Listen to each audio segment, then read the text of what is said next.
For a very long time, I have been extremely fascinated by individuals' personal stories.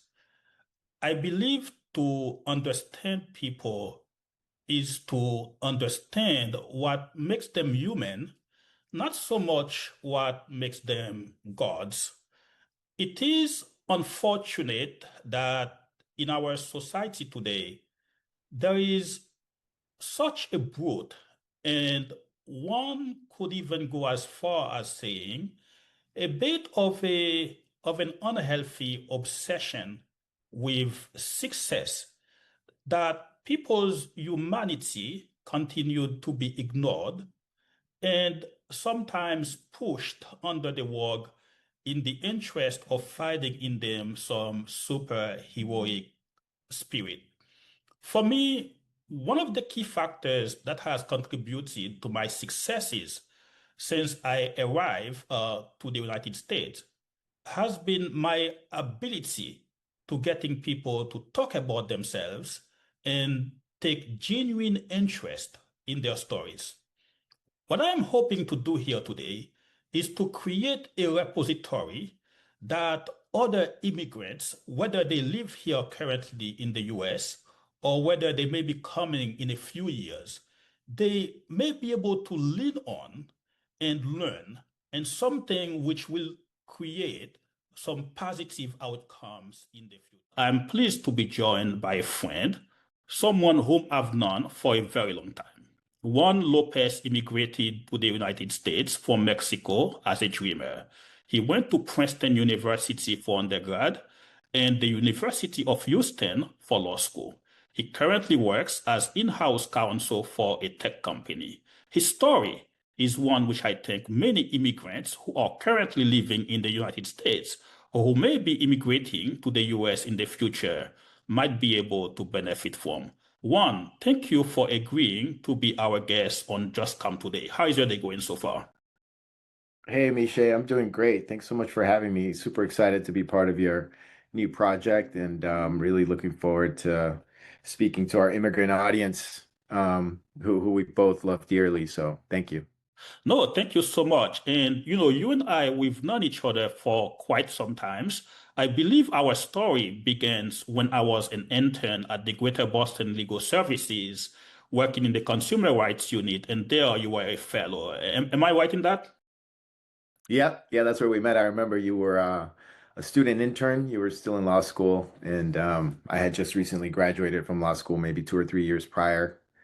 And we worked in the consumer unit, mostly helping people. Back then, it was we were coming out of the mortgage foreclosure crisis, so we were helping homeowners in the Boston area, mostly, low income, um, either navigate through the foreclosure crisis or help keep them in their homes for a bit longer while they settled into a more permanent housing situation. So it was great work, and I remember it fondly. Yeah, no, thank you. And one of the reasons I wanted to have you as a guest, I remember, we used to take a walk, go for a break for coffee, and you used to share your story with me. And it's something, I was very fascinated by. So when someone looks at you right now, they might say, okay, this is a very successful person, but your story didn't really start there. You immigrated from Mexico at a very young age. Am I right in that? Yeah, that's right. And yeah, no, thank you for calling me successful. I think, that's a subjective term, but happy to talk about my story here for our immigrant audience. Yeah, so I was born in Mexico, and my parents brought me over when I was 4 years old, along with my brother who was 2 years old. And yeah, we immigrated to inner city Dallas. And just to give our listeners a brief overview of my story to help them kind of follow along. I think what we're going to be talking about here is, a little boy who grew up undocumented for the most part in poverty. I was lucky enough to have two parents in the house, but it's really a story of a little kid who had to learn how to survive through performance and found some success but in the process didn't really learn how to be human and maybe lost himself along the way. And in the end, um, to answer your question of what is success, I'm gonna give the audience a little preview and say that my personal definition of success is, realizing that later in life, much later, I didn't realize this till much later in life, that living in this society as an undocumented poor kid, um, and playing into whiteness and performing for whiteness and maybe even trying to become assimilated, you lose your humanity in the process. And so my current definition of success is realizing that I don't need to prove my humanity and that I can define success by my own values, not whether I'm accepted by certain people or certain systems or certain institutions. So yeah, with that, let's get into it. Yeah, no, definitely. Thank you very much for saying that. And I believe you mentioned that, you when you first came in, you were in Dallas. So at what age did you come in, and what was the experience for you moving to Dallas from Mexico? Yeah, so even before I get into that, let me just briefly touch on my family background. So because when a child is brought into this world, they inherit the family history that comes with it, right? So in my case, both of my parents were working class to lower middle class Mexicans. My mother was one of nine, and she lost her father when she was 3 years old. So her story was really one of economic hardship growing up with a single mother trying to raise nine kids in the 50s, 60s, 70s. And then my father was, and she grew up more of in a mid-sized city in Mexico called San Luis Potosí, which is in the Central Plateau Ma between Monterrey, Mexico, and Mexico City. And then my father was from the rural area of the state of San Luis that they were both from. And he grew up without, his life is also one of struggle and hardship, survival. He grew up in a setting, he was one of 14 or 15. And I'm not really sure of the number because there were some infant deaths there. Infant mortality rates were high in rural Mexico in the 60s, early 60s. He grew up without running water, no electricity, in a rural kind of farming ranching community. And he actually had to leave home at a very early age, 5 or 6, to be able to attend a local school that was a few kilometers down the road, but the roads were so bad that it took multiple hours to get there, right? So he had to be away from his own family early in his life. And I only say all that to really kind of paint the picture that me coming into the world, I came into the world from two human beings who had their own traumas. They'd suffered childhood traumas that they never fully processed or healed from, including traumas uh, with family death, family separation, um, poverty to a certain extent, and then also immigrating to this country is a whole nother trauma and cultural shock. Um, and so that's the little kid that I was. They brought me over when I was 4, along with my brother.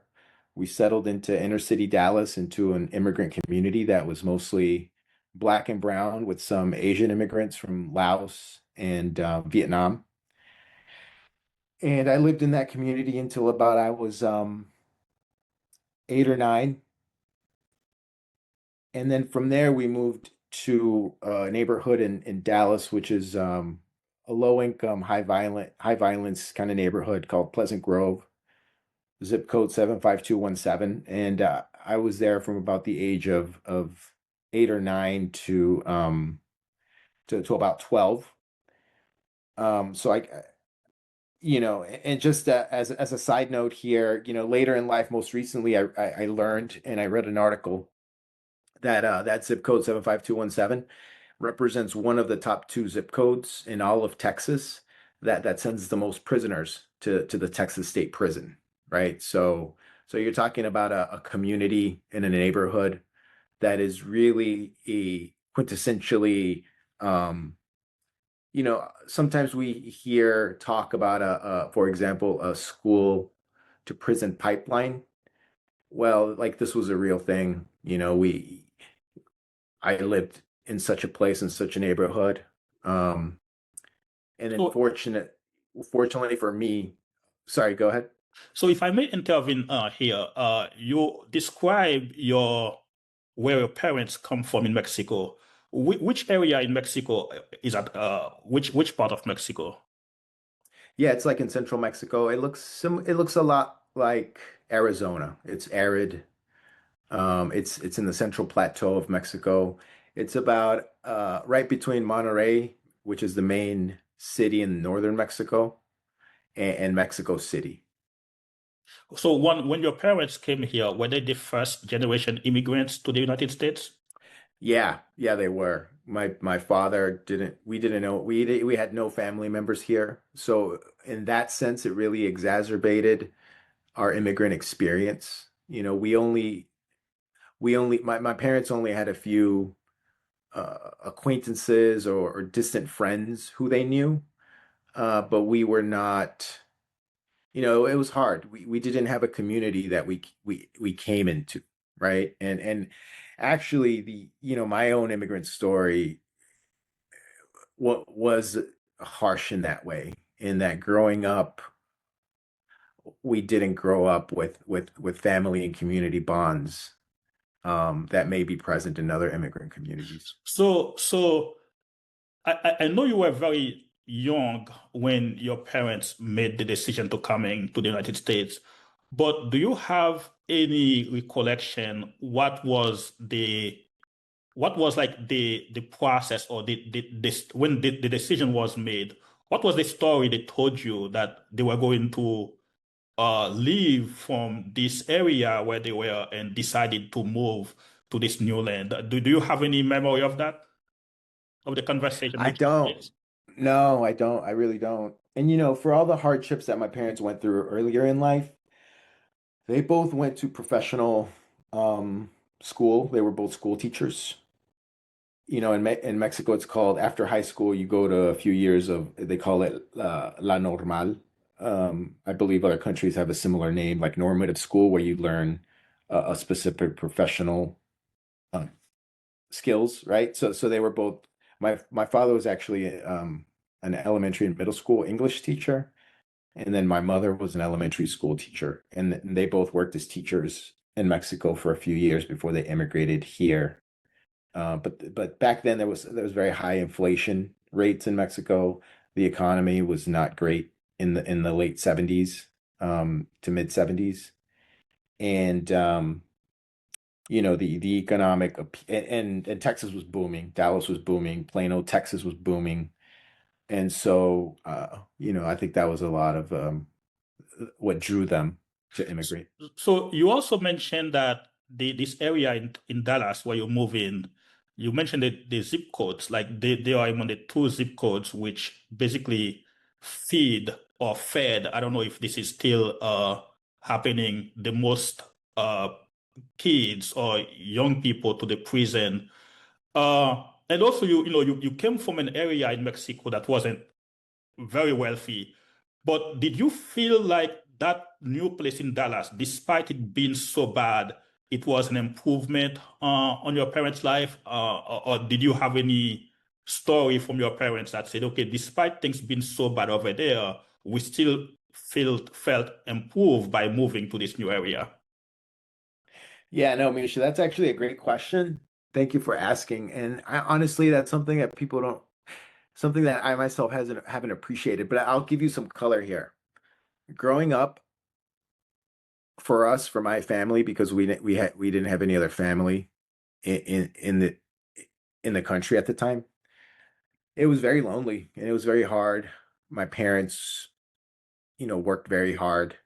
Um, uh, and and what I'll say here is that later on in life, I grew up undocumented from the age of 4 to about 15. But later in life, when I did attain legal, quote unquote, legal status or documented status, we were able to travel to Mexico to see our relatives down there. And my mother specifically has a very large, very cohesive family. Most of them live in the same city in Mexico.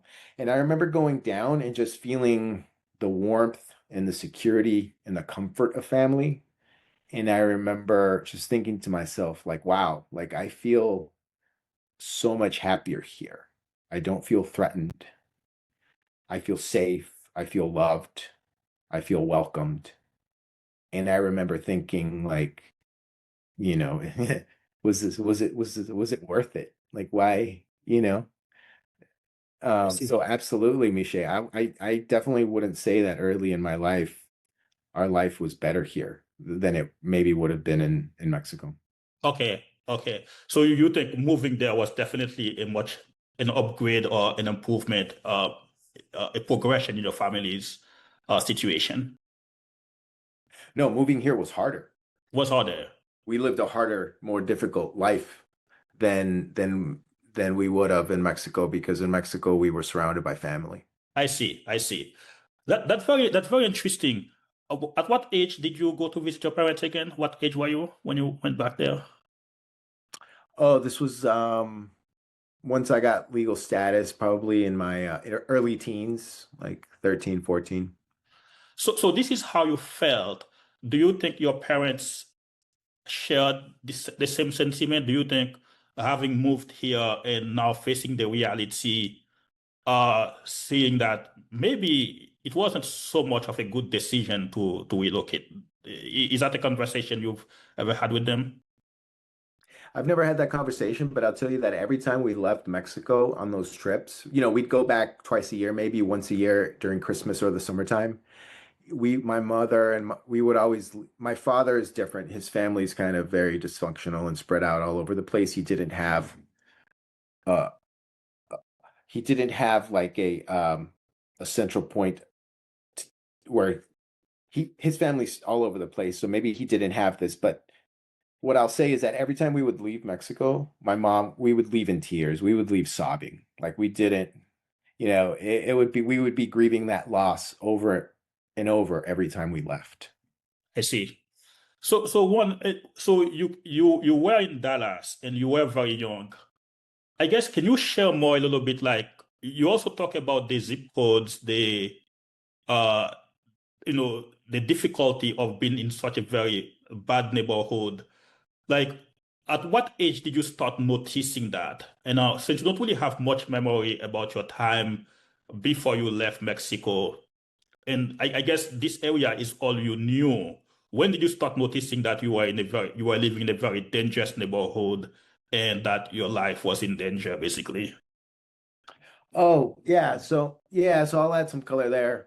I don't know if I ever really felt that my life was in danger, but for example, when we lived in inner city Dallas, we lived in low income housing. I remember living in these kind of rundown apartment complexes, but I remember being happy as a kid. I don't think you appreciate or know or are conscious of a lot of the trauma that's going on, right? Number one. Number two, I didn't, my parents didn't have any emotional guides kind of guiding them through their experience.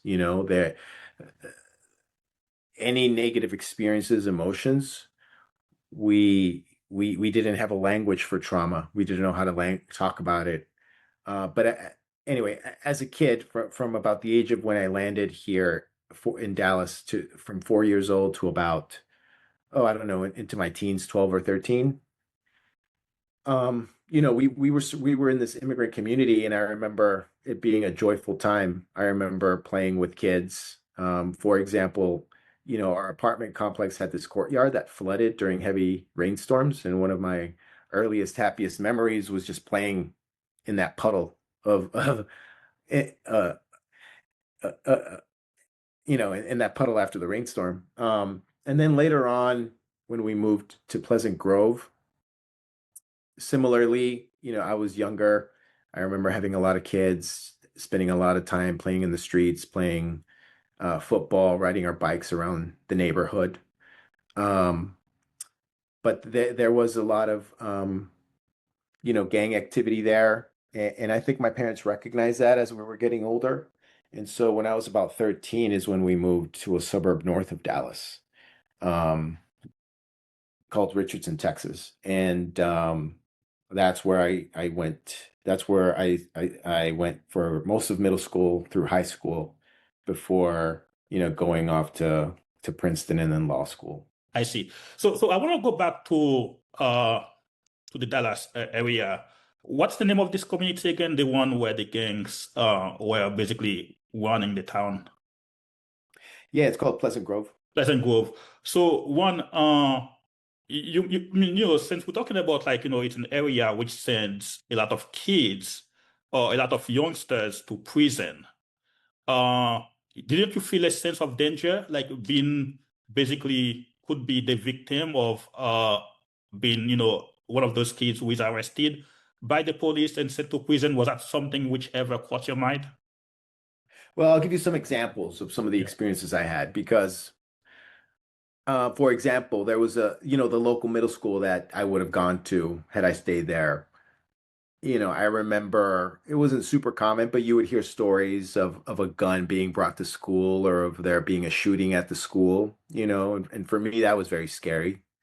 Um, there was a house behind our house and over a few houses on our street that was a known kind of gang den, and at least once a month, if not every other month, that we'd hear shootings and they were drive-bys, and then that would be followed by police helicopters and sirens. And, I remember seeing police chases on my street, even through my backyard.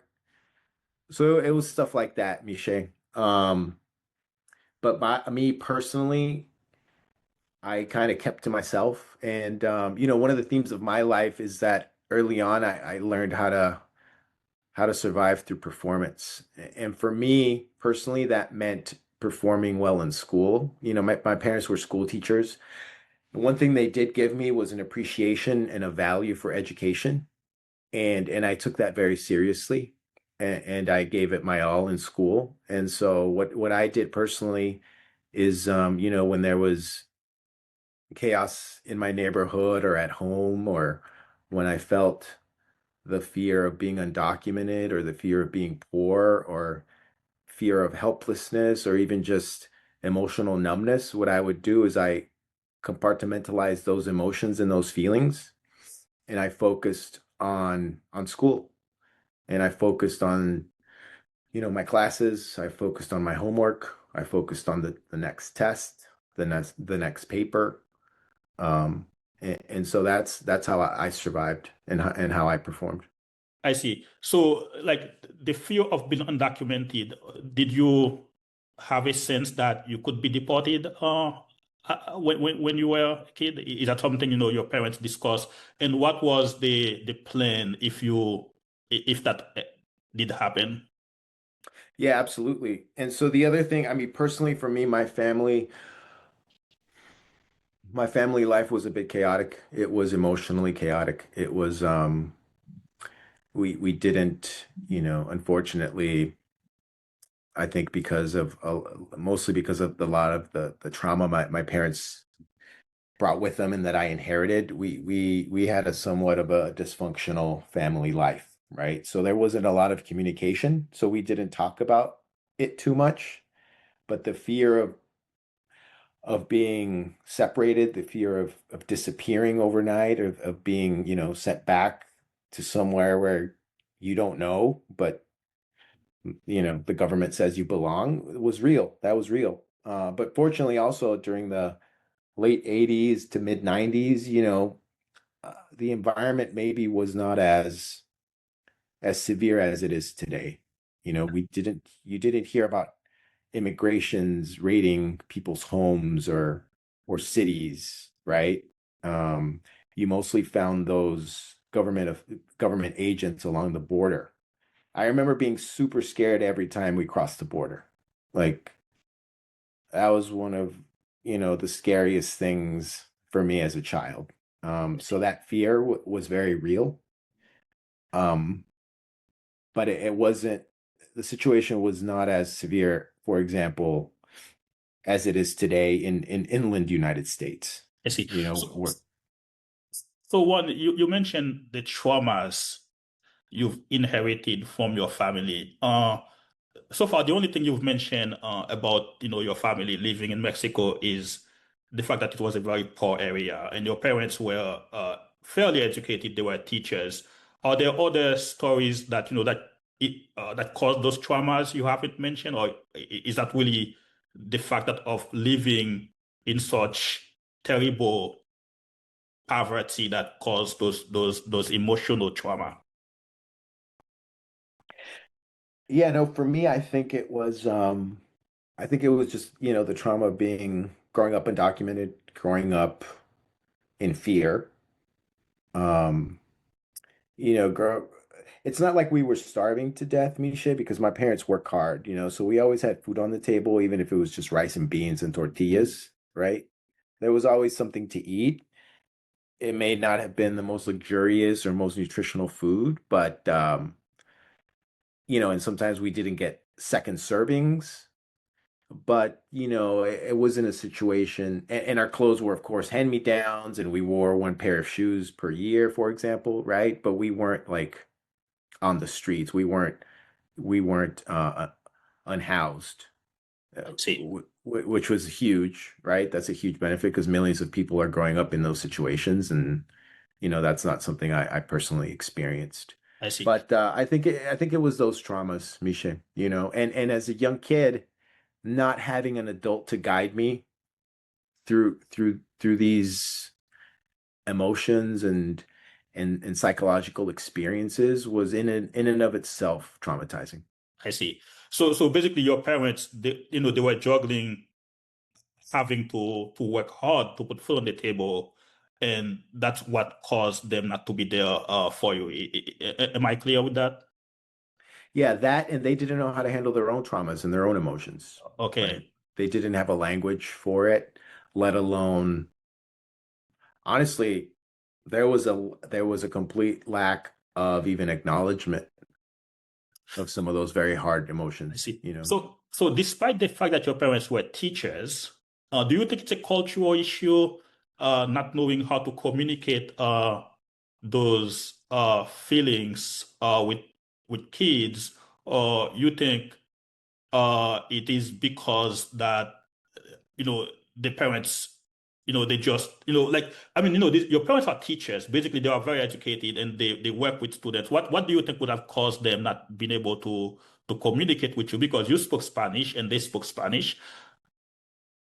Yeah, so unfortunately for me, Miche, Mhm.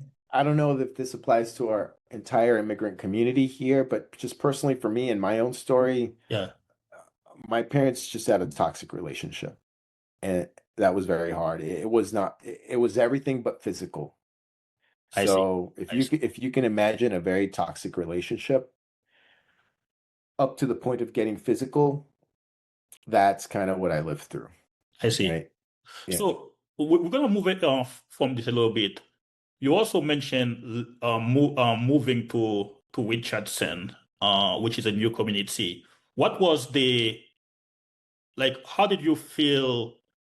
I guess let me ask this question differently. Did you feel an improvement having moved from Falls Grove uh, to Pleasant Richardson? Grove to Richardson. Yeah, Yeah, honestly, yeah, when I lived in Pleasant Grove, I was comfortable. It was very diverse, even though it was somewhat violent. It was my home. I knew it. And moving to Richardson was a complete culture shock. It was the first time where the student body of the school that I attended was 50% or more white. Up until that point, for example, when I went to an elementary school, low income immigrant community, where in a school of 300 or 400 kids, there were maybe like two white kids, right? And everybody else was mostly black and brown. So that's kind of the environment I grew up in. And so moving to Richardson, Texas, which is a primarily white community, though it is middle class to lower middle class with some segments being upper middle class. It's not that I necessarily felt unwelcome. It's that it was a culture shock for me. I didn't know how to relate to kids, and they A lot of them didn't know how to relate to me. And again, my approach was I compartmentalized a lot of that and just focused on school. I see. So can you break this down a little bit more? Like what did you compartmentalize? Did it have to do with bullying? Did it have to do with how teachers treated you as basically looking different in the school? Like which experiences did you compartmentalize specifically? Yeah, so at that point I was still undocumented, so definitely compartmentalized the fear of being undocumented, the fear of being deported, um, the fear of, and for a very self-conscious kid who's beginning to go through puberty, there's stressors that only a kid of that age would appreciate that adults may not grasp, right? So there's that sort of stuff and feelings of loneliness, not having many friends, if any friends. And it wasn't so much the teachers because I think for the most part I had a good experience with teachers because I was a dedicated, very focused student, and they appreciated that.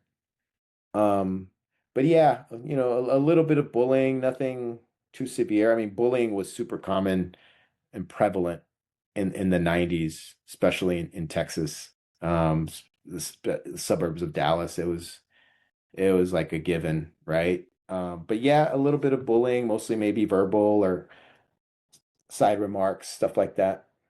I see. So despite those very difficult experiences, you were able to perform well in high school where you ended up going to Princeton, which, generally recruits the best at this age. So I guess can you share more how you were able to having to deal with those, traumas, these difficult experiences, the fear of being undocumented, and yet be able to do so well in high school and earning a seat at a prestigious academic institution so that Princeton.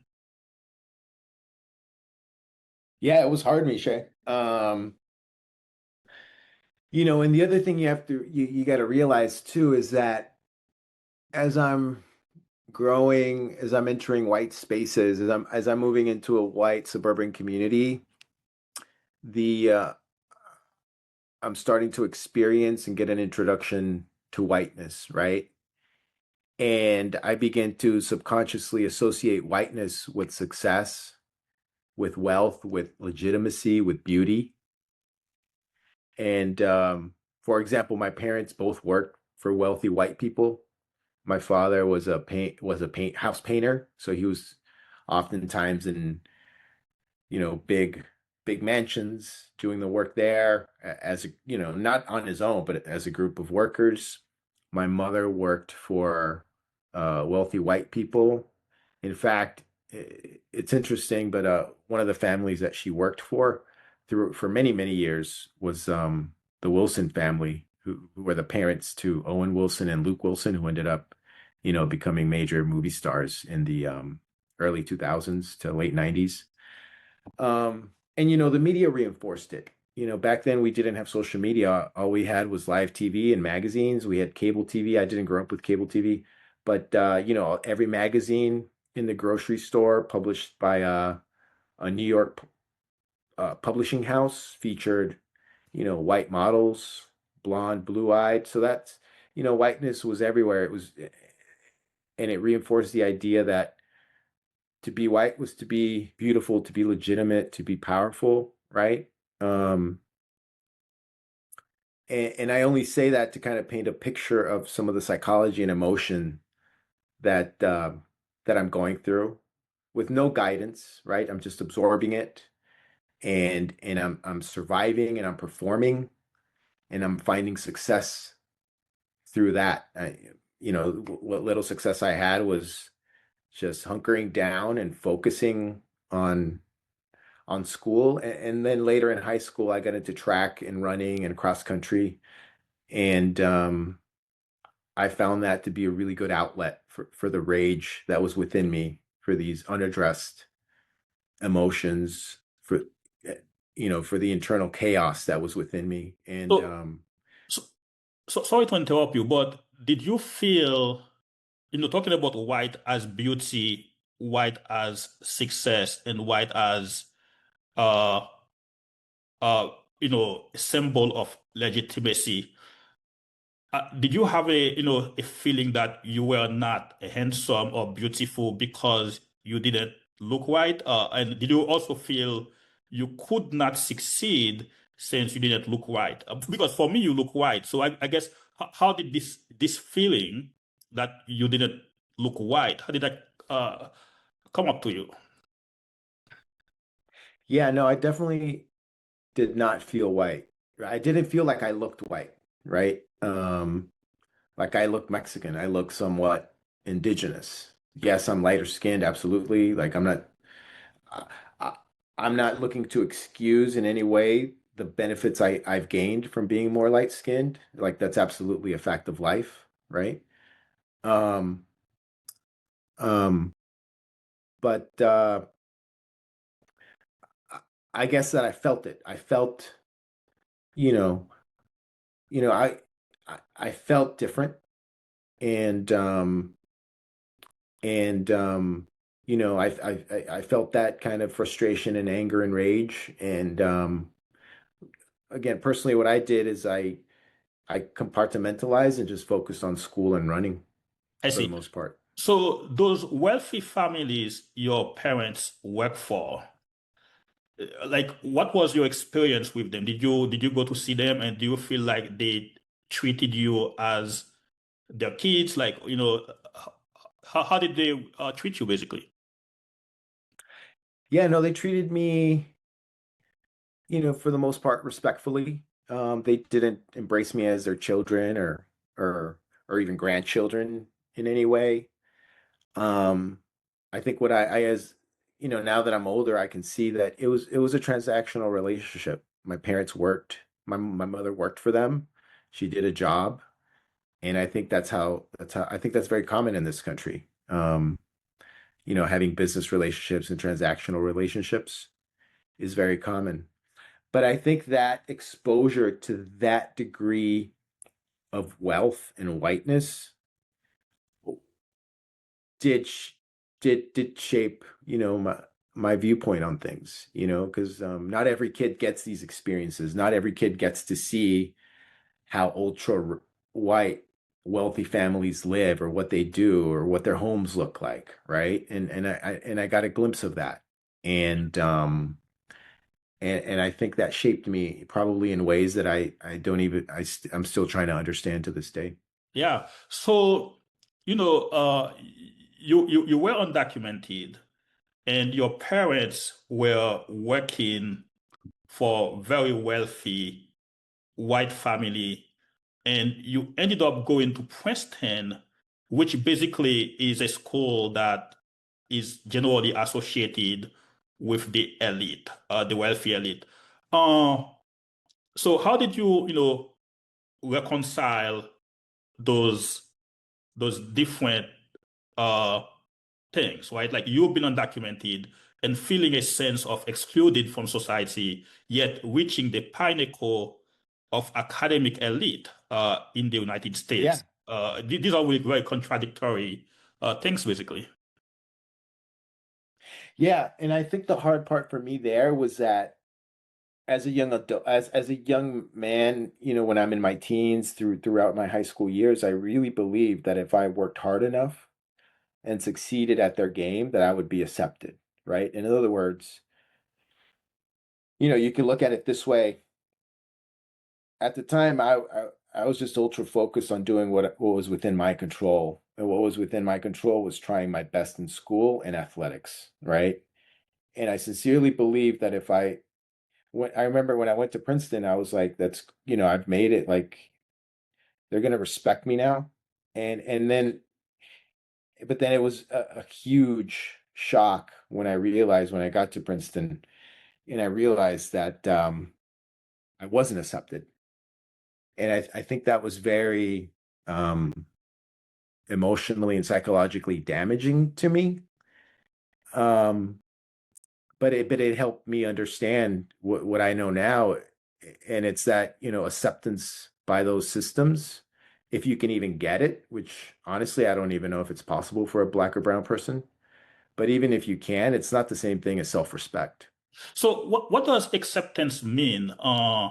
Is it, you know, accepting you for being not white, or is it accepting you for being equally intelligent as somebody as a kid or who is at Princeton?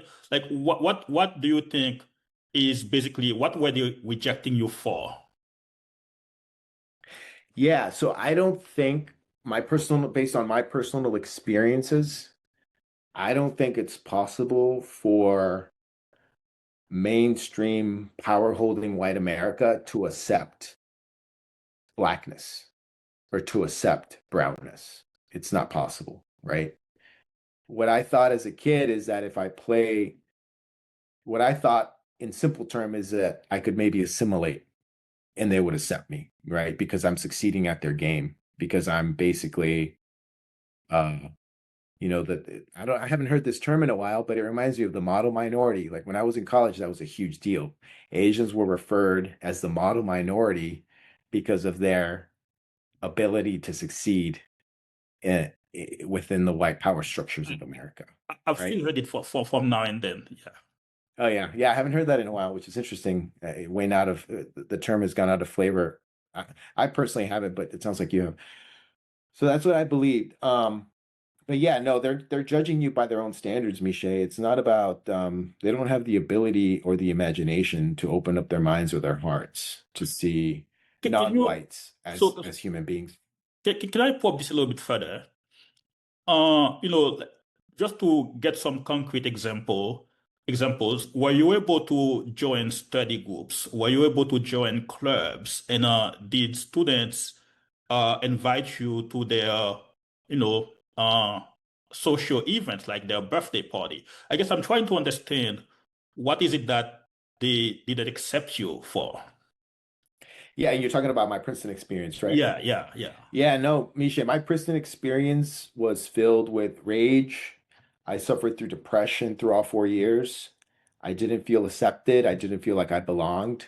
All of my social relationships were pretty much with people who look like me, black and brown people. Uh, people who look like me. I mean, I made a lot of friends who were of my similar immigrant, like Mexican experience. I also made black friends. But in terms of being accepted by the majority white student population, no, I did not. I honestly did not have any, maybe, I mean, no more than a handful, no more than like three or four white friends, frankly. So one, let me ask you a little bit more. Did you join any student groups at Princeton? Were you part of any student association that were not like just exclusively black and brown people groups? No, I didn't. No. All the student groups that I associated with were um like black and brown student groups. So do you think so if you were to request to join this group, do you think they would reject your application? Not so much reject Misha, but I personally, because of my background, what I was taught growing up is to value human relationships and to value other people as human beings, to value truth and honor and honesty. And I'm not somebody personally, no judgment, but I'm not somebody who personally plays into like transactional relationships or relationships where you're strategizing for yourself, right? Much like we do now in corporate America. So I only say that in that, I was very sensitive to those things. So just feeling an ounce uh, of not belonging was enough for me not to be inclined to apply to a group or to want to be part of a group, right? I see. So I guess, you know, I have a couple questions on that. I'm going to let me start with this one. You know, there is a perception that going to a school, an Ivy League, like Princeton, I'm going to leave the term Ivy League aside because I feel like it clouds other stuff. But going to an academic institution like Princeton, which is viewed as the pinnacle of academic achievement. So when you go to Princeton, that means, you are super intelligent, you are super studious, you are among the best of the best. And people usually you think of someone who is educated as open-minded, somebody, who is willing to shed certain prejudices and to experience the world. So you are saying that you were not accepted, because you didn't look white. Basically, you're not white. I'm trying to understand how come you have a school, like Princeton, which basically bring in the best, the creme de la creme in terms of uh, America's intellectuals, and yet, you are also saying that those people are close-minded. So you understand for someone who didn't go to Princeton, this is a little bit shocking to me. So maybe, you could a little bit, you could enlighten me here. Yeah, no, think about it this way, Michelle. When you walk into a corporate boardroom or even just a corporate space, you know, most people, what are they there for? They're there for themselves, right? They're there for their salary, they're there for their position, they're there to strategize for their own benefit, they're there to develop transactional relationships with colleagues, with clients. So it's, yeah, I mean, in a way, yes, you could call it closed-minded, but just like grown adults that you see within corporate America, these kids at Princeton had success in high school. It doesn't mean that they're geniuses. Like, I'm certainly not a genius. I was able to focus and work really hard and get myself there. Um, and maybe 10% of the student body was a genius, Um, and most of those, that 10% of the geniuses who were there, I rarely saw. They were off, you know, in the science labs and math buildings, doing studies and research. But let me back up. So most of the student population there, they're there, and this is actually very true of upper middle class society. Upper middle class society values relationships because of what they can get out of those relationships. And in a similar way, that most of the student body is there, they're at Princeton, not necessarily, I mean, some of them are there to nurture genuine friendships and genuine relationships with others.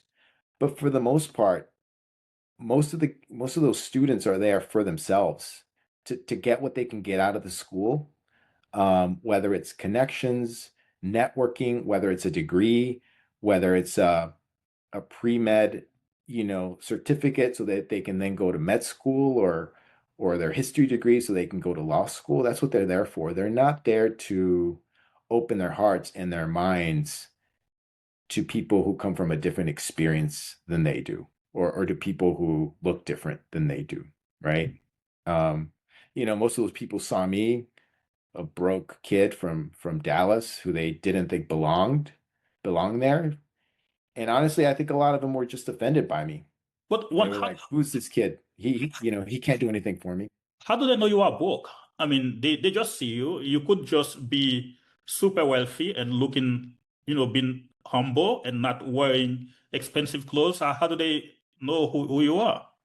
Oh, they could. Oh, Miche, the subtleties of class in America are very small. They could tell by my shoes, by my hair, by my clothing, by my backpack, by the manner in which I speak, by the things I speak about, talk about, um, all those little things.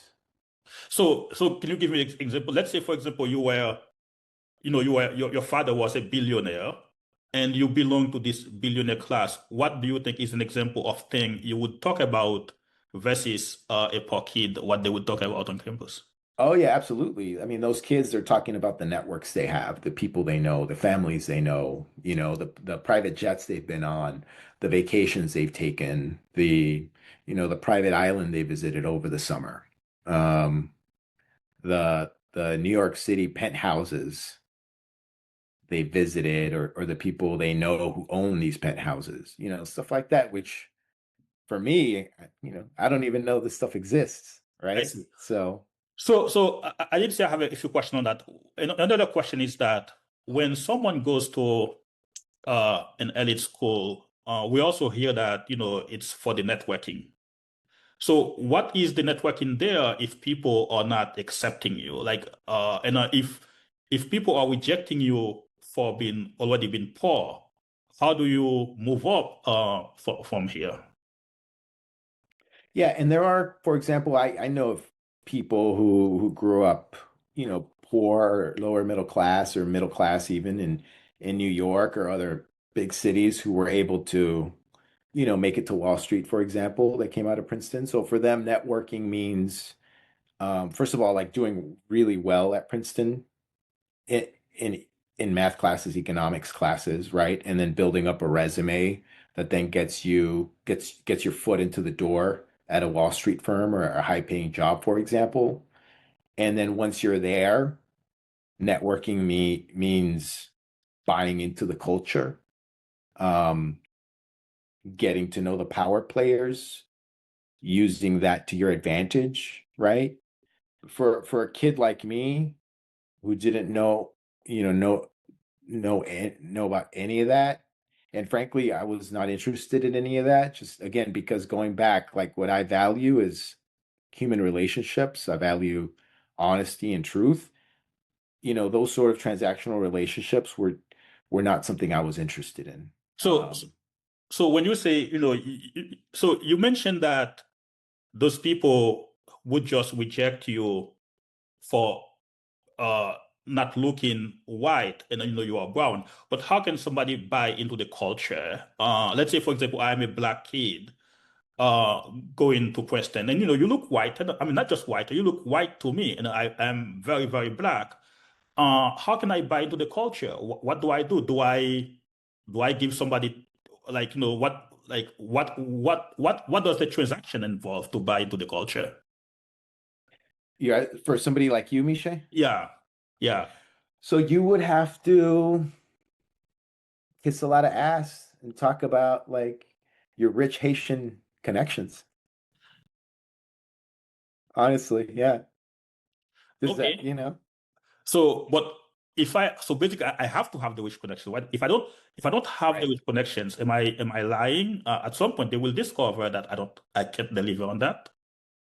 Yeah, yeah. And there's people who are able to kind of, I'm not smart enough to lie and remember all the lies. That's just not, I don't have that talent. But yeah, there's examples out there of people who do that, right? If you don't, but yet you're really interested in climbing the social ladder and striking it big and striking it rich. Um, yeah, what you do is you try to do really well there. You use the Princeton name. But what I mean by do really well, like do really well in school, 4.0 GPA, get your foot in the door at a high-paying firm, and then once you're there, you do the same thing. You like work really hard, um, make as many connections as you can, foster relationships and mentorship relationships, and have somebody kind of take you under their wing and pull you up. So you are saying that it is possible not to be white and to make good connections at Princeton. Is that what you're saying? Like if you are willing to do certain things.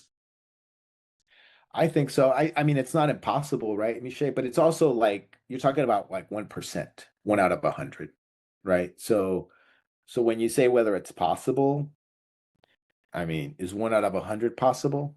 Is that within the realm of possibilities? Yes, but is it realistic? I don't think so. I see. I see. Uh,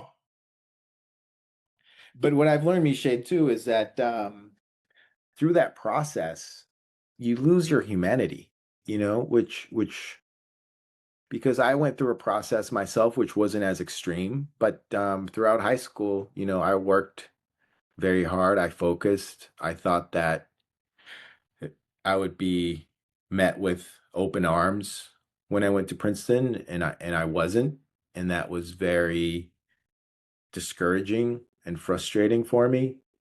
Um, I've come out of it all the wiser, and and I've come out of it spiritually rich, and I'm glad I went through that experience, right? but some people never come to the conclusions that I've come to. And that's okay. I'm not saying that I'm right. I'm just sharing my thoughts and No, experiences with you. definitely. So what is the conclusion you think they haven't come to?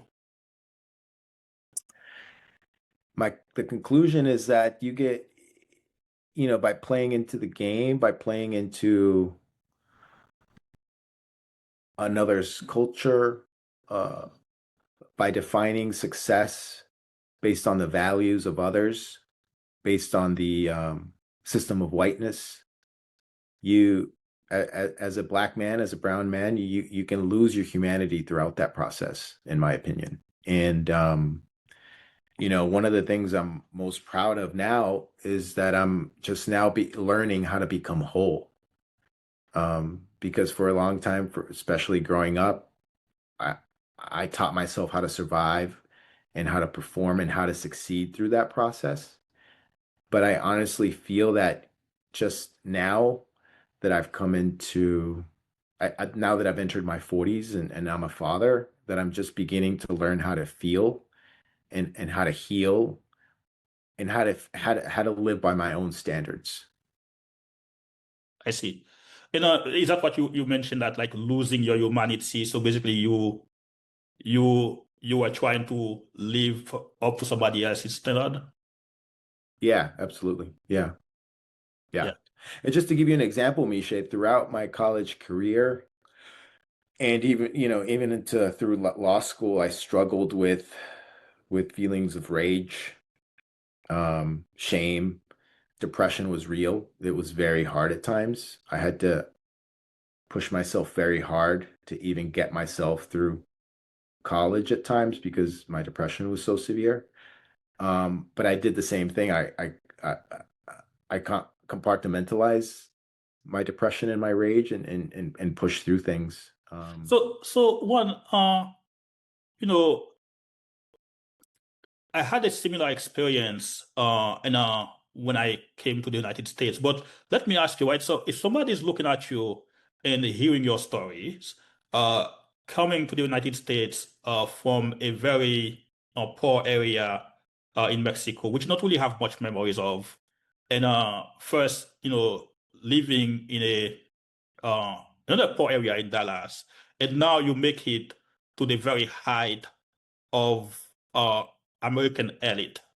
And somebody would say, man, this guy is a dream story, right? He's a token minority and he should be happy, should be grateful.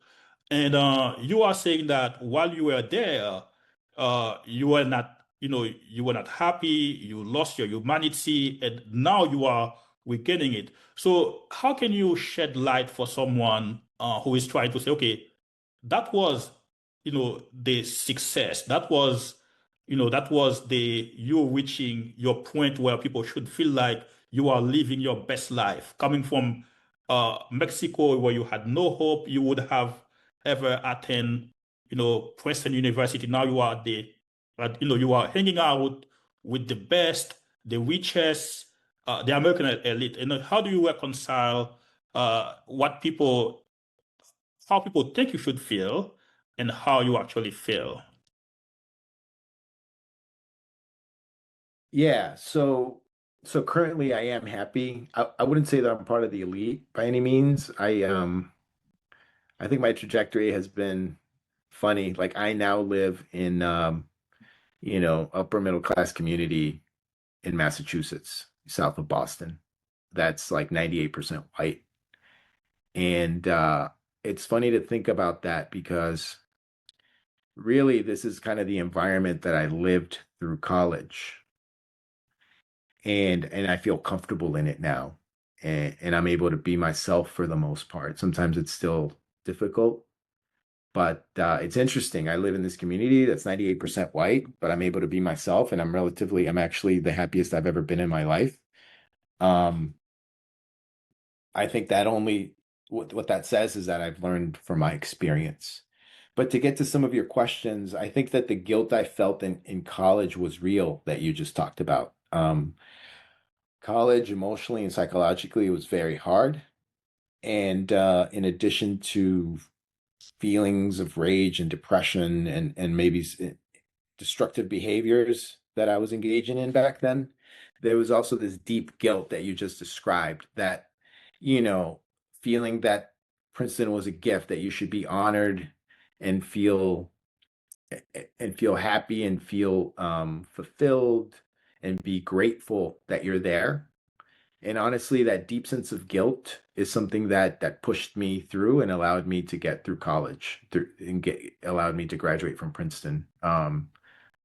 That guilt that, yeah, like I'm one of the select few and very few people get this opportunity and I should make the most of it. So that was definitely present. I see. And so you referring that right now you are living your best life, you are happy, you're living in a like completely white community, and and having learned those experiences allow you uh to be happy right now, despite living in a very white community. Can you like share more like about the experiences you learn that are serving you right now, allowing you to live happily in this community? Yeah, I think they shaped the person I am today. I'm deep down at the base level, I'm a survivor and I learned, and I'm not super social and I kind of keep to myself, right?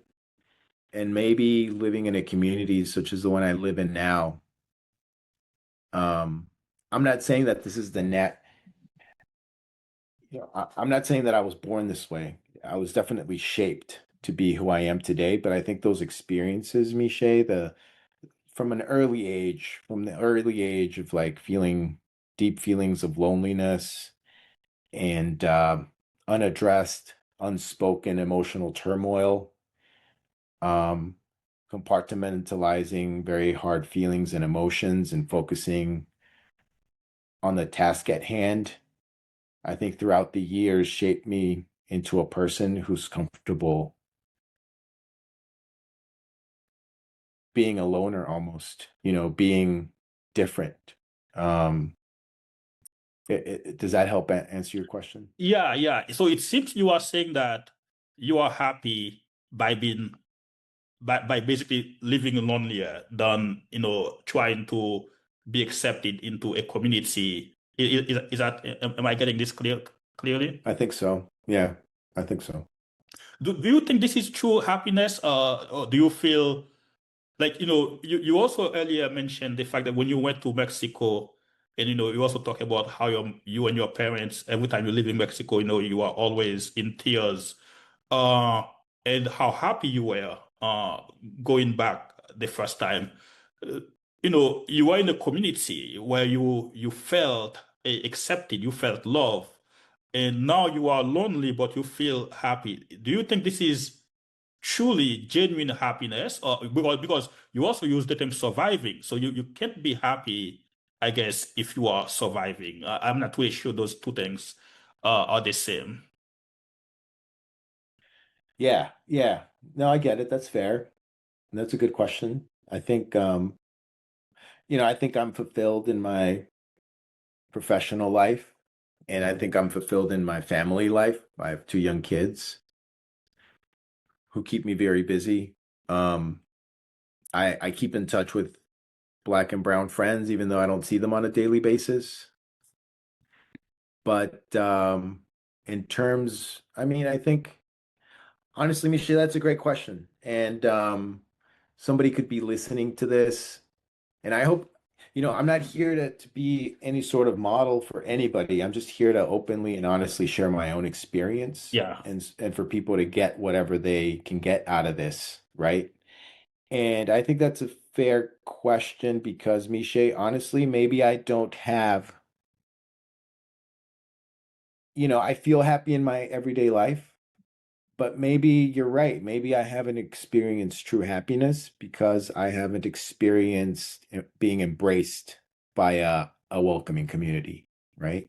I see. And so, right? So Yeah, if you don't know what you're missing, how do you actually know, right? yeah, yeah. So So so for example, mhm, yeah, so for example, here's like a dumb little analogy. Like if all you've ever had in your life are Burger King hamburgers, and you love your Whopper, you love those hamburgers and you think they're really good hamburgers, but you've never had a freshly ground burger with fresh cheese, fresh lettuce and tomatoes from like a gourmet shop, for example, how do you know how do you know that's actually your favorite burger when you haven't had the solo one, right? Yeah, yeah. So as we are wrapping this up one, let me ask you a few more questions. So, we look into your trajectory where you are right now. So what do you think is the next stage in your life? So you mentioned you are happy, but you're also surviving. Are you working on something else where you feel like that's the next fulfillment for you? So currently, over the past few years, I've been reading a lot of social historical analysis on whiteness, for example, in the form of even novels and historical books. Like for example, if you year or two ago, I finally read some Toni Morrison. Unfortunately, I had never read Toni Morrison before. Um, Unfortunately, it's not something that was introduced to me in high school or even college. But I read The Bluest Eyes, and if you haven't read that novel, it's incredible. It's about whiteness. It's about a little girl who's born in the South, a black little girl, um, who dreams of having blue eyes so that she can escape the hardships of being black in America. That was part of our reading in my reading in English literature in college. Yeah, and so it was written in the 70s or late 60s, I believe, and it's an incredible work of art. And I'm currently reading. I actually have it right here, The Dawning of the Apocalypse by Gerald Horne. I had not heard of Gerald Horne before, but he's an incredible scholar, has written dozens of books.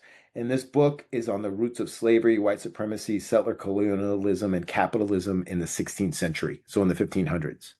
I And he see. really, through a historical and social analysis, traces the roots of these four things: slavery, white supremacy, settler colonialism, and capitalism, which all took root in the 1500s.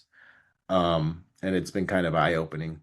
So, so kind of, and this is all in between being a parent and, you know, being a lawyer and finding success in the workplace as well, and just finding the time to pick up on things. And so that's kind of what been really enjoying that, Misha.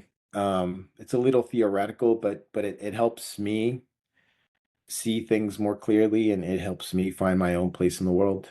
Um, Yeah, yeah. And it's very interesting, right?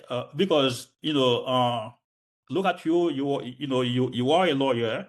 You went to an Ivy League, and not any, you went to an Ivy League, Princeton University, and you look really white skinned and you are struggling with Come on, man, you got to stop calling me white. look what I mean, so one, No, I get it. I get it. no, I let, get let it. me give you an example, right? So uh if you were to go to a country like Haiti or Jamaica or uh, anywhere in Africa, I know that because I grew up in Haiti, a Yeah. kid looking at you would not be able to differentiate, make those kind of like small details they would just like say, hey, this guy is white, but they wouldn't, they would just look at you and they would call you white. And, it's very interesting, that people can go very, very far into the details to identify if you are white enough. But I guess the point I was trying to make here is that you check all the boxes for success in America, and we still, you still are struggling with being accepted. And the reason I find this very interesting, if you were to, look at someone who didn't go to a prestigious university and who doesn't look light skinned, and in a society like we are right now, I guess like what is the hope for them? Uh, if you are Yeah. with everything you have accomplished, you are still struggling. I guess maybe you could talk more about that. Does that really give you reflection about someone who is darker than you, somebody who is, didn't have the privilege of going to a school like Princeton?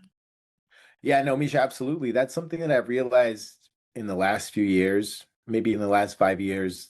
I had that awkward realization that my my own whiteness, my own light skin definitely gave me advantages over others, right? I'm also almost 6 feet tall, right? So that had to play a role, right?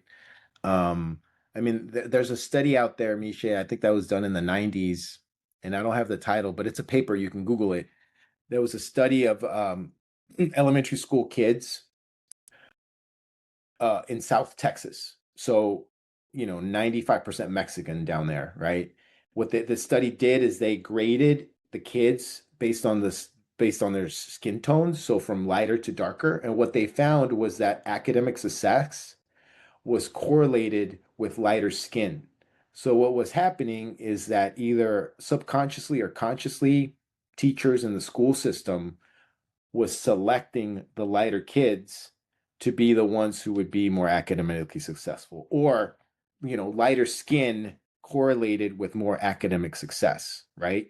And that doesn't mean that the lighter you are, the smarter you are. That's absolutely not true. Like, race is a social construct. So what's going on is that the system is rewarding whiteness, and that's manifesting itself through like higher academic achievements, right? So teachers treat you better if you're lighter skin, for example. And because you treat you better, you feel more comfortable with the teacher, you feel more invested in the schoolwork, you begin doing better, right? But if you're darker, if you don't feel like you belong, you have less of a motivation, for example, to try hard in school, right? So yeah, absolutely. Um, my brother, who's 2 years younger than me, tells me a story when he was like in first or second grade. He had a teacher who was pretty racist, and he sat like the brown kids in the back, and he was one of the kids who like sat in the back. And he literally told me that like he sensed her racism, and because of that, he sat in the back with his friends and just like talked throughout class and didn't care, right? So like that's a perfect example of what was going on in that study. Like, he's told me about his experience. He said, Yeah. "Yeah, they made me to feel different. So you know what? I gave up. I'm gonna sit in the back and eat my lunch and like talk through class, and that's it." Yeah, and this is something I definitely want to talk about, white racist teacher. Like, people talk about racist cops, racist judge, uh, racist, uh, administrator, but rarely do we have a conversation about a racist teacher. I guess the reason I think this is important, if you are a black kid or an immigrant or a brown kid and you have a racist teacher who doesn't see you as belonging, they can actually act. They can do things which cause you not to progress in the system. Do you have some thought on that one? Yeah, no, that's absolutely true. Yeah. Yeah, Um, yeah. Sorry. Yeah, no, I think that's absolutely true. And I think that example that I give definitely proves it. And like I said, there's studies been that have been done on this. yeah, You see it in the media. Like, depending on the tone of your skin, you're either like a misguided teenager or you're a thug, right? So that you can see dozens of examples out there where a white kid does the same thing, maybe breaks into a house and steals something, and no, suddenly, the media labels that kid as a misguided kid who's got, emotional problems. yeah, Whereas if a black kid does it, he's automatically a thug and a criminal and should be penalized, right? yeah, yeah. And do you think that may have to do, and I'm going to speculate there, the fact that if you are light skinned, people uh, quickly assume that you probably have one person who is parent, who is white, uh, in your parents, and therefore they see you as more related to them. Whereas if you are black, they know, okay, you probably have both parents who are black, and there is not much uh, in common. Do you feel like those people are acting unconsciously? They're not really aware that they are being racist. I think that racism is the fabric of American life. It's part of American life, it's part of American history, it's part of American culture. Whether it's subconscious or unconscious, whether it's conscious or subconscious or unconscious, it doesn't really matter. Like it's a fact of life. It's real.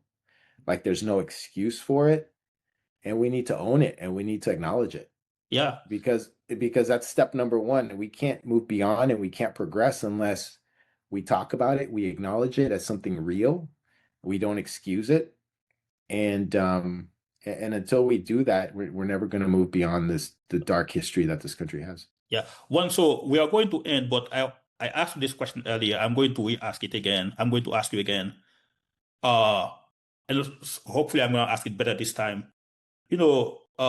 Seeing you having accomplished so much and in your education and seeing how hard it is for you, what do you think is the hope for people in America? Right? We talk about the fact that America is a country where racism, I mean, I know that it's part of its DNA. And we still the country is still being a lot of the things that are done on a racist basis. But there is a sense of perception that when someone has accomplished so much, that the path is a little bit easier on you. So, like, taking a step back from yourself and looking at the rest of the people in the street, uneducated, didn't go to college, they are in prison or they got released from prison, and who is like who is thinking for them? Who is helping them? Especially if those people are not white. Yeah, currently, yeah. Nope, we shouldn't. Okay, two things here. So, three things. Number one, like I totally agree with you in terms of the whiteness that I hold, right? Whether it's physical whiteness, I hold cultural whiteness because of the education I've gotten and the opportunities I've received. I, I hold I hold whiteness to a certain degree, right? And because of that, I don't hold myself as a model for what people should strive for because I understand that not everybody looks like me and not everybody's going to have the opportunities that I have, right? I'm just here to share my experience honestly and openly. And then in terms of our people and our community, like we can't wait around for people to save us. Like there's no saving it. We need to help ourselves and we need to save each other and we need to organize for ourselves. Like nobody's gonna come in and wave a magic wand and give us what we need. And certainly, you know, the past few years have proven that this government does not have our, poor people's interest in mind at all. Current government is here to serve the rich and the ultra rich specifically. Um, and so the hope has to be in ourselves. The hope has to be in self-organizing and in our imagination of of standing up a third political party, for example. I really personally do not have any hope in the current political establishment. If you want to begin to approach the solution to some of these problems that you mentioned through a political lens, in my opinion, the political establishment is totally corrupt. There's no hope there. And so what does that leave? That only leaves us. And yeah, I'll leave you with something else. I don't even know if I'm pronouncing his name correctly because they never taught me this in school. But the wretched of the earth, France Fanon, you know, he was anti-colonial revolutionary. And currently, Mishi, on a global scale, currently we are in the decolonization era. And that decolonization era began with the, historic victory in Haiti and the rich history that your people and your country brings to the world, right? And I say that because who freed Haiti? Nobody freed Haiti. Haiti freed itself, right? Just like the enslaved people of America, nobody freed. Abraham Lincoln didn't free anybody. The people freed themselves and they fought for themselves over hundreds of years. And it's in the same light freedoms and liberties are not something that are given to us. It's something that we have to fight every day for, and we can't take that for granted. Thank you so much, my friend. Really appreciate your time. Yeah, of course. Thank you so much, Rishan.